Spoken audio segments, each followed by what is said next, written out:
When I first started my journey into music, a lot of my contemporaries went heavily into the business side of things, whereas I went a completely different direction and delved deep into music theory. I went so far as to get a degree in music, specializing in theory.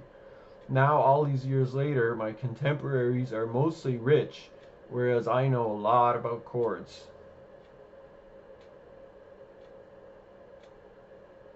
Anyway, today's chord is the F major 7 add 13.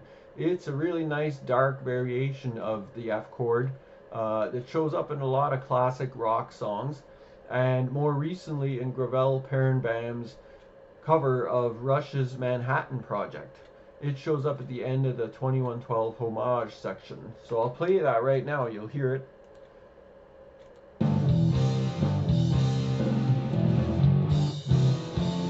That's the one right there. So let's see. So also it shows up in Def Leppard's Bringing on the Heartbreak. So I'll play a bit of that and I'll point it out to you.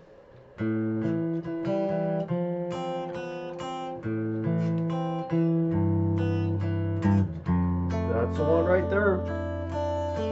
That's it right there.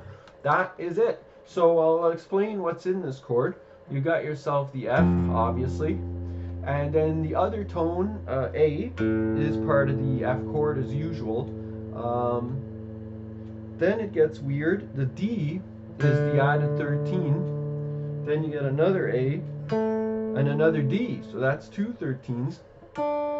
And then finally the open E string, that's the major 7.